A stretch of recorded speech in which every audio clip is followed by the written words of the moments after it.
Hello, Eden. Are you ready to start the interview? Absolutely. What does surfing mean to you? Surfing to me is just a way to get out in nature. To be out in the ocean, to be looking at the mountains in Wollongong. We have so many beautiful beaches around here. So surfing was just another way for me to be out in nature again. Why are you interested in researching surfing and what your research is about? So I got interested in working with Mark at the Surflex lab here. I did an interview with Mark when I was looking for someone to do my thesis with and my thesis research, and I just fell in love with the energy here in the lab. It was really cool.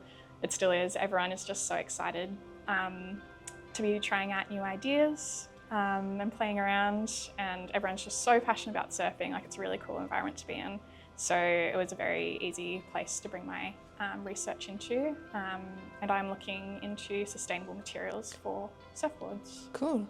Which surfer should everyone watch? I think that someone that everyone should watch is Dave Rasta.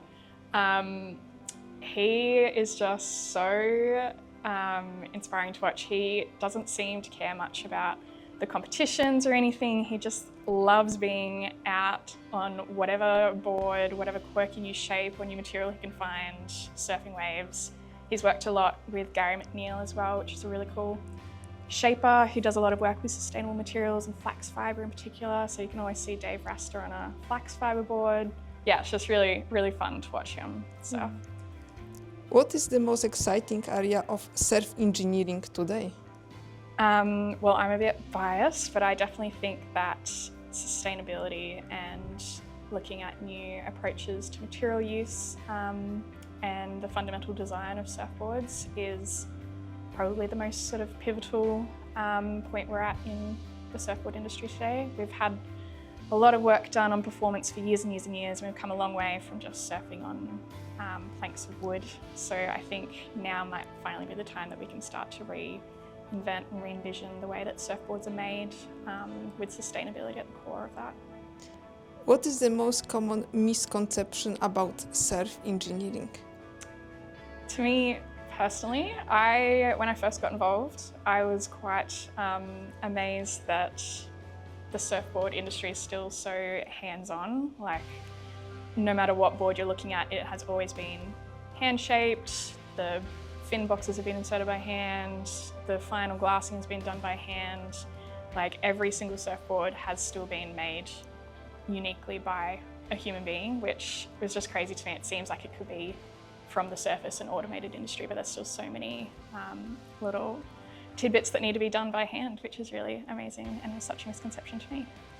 What is your favorite beer? My favourite beer, again, bit of a biased one. I work in a craft beer brewery in Fairy Meadow, Principal Brewing, so anything by those guys. Otherwise, at the moment, I'm definitely on a Guinness train. If I go to a pub and they're serving Guinness, I will get the Guinness.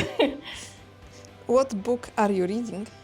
I just finished A Language of Limbs by Dylan Hardcastle. Really lovely Australian author. It follows a queer love story through many, many decades. It's set all around Sydney and Newcastle specifically, which was really lovely to read about. And the characters did find a very special connection to the ocean as well. So there are a lot of really lovely personal tie-ins. Really good read. What is your favorite wave?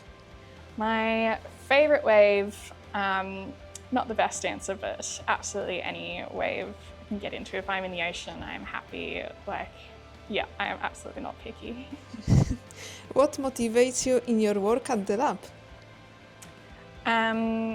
So my work is driven pretty much completely by sustainability. My entire education, I've always used sustainability and caring for the environment and the climate as my pivotal, motivating, driving force. And it is really, really rewarding to be able to work on that every day here in the lab with that in mind.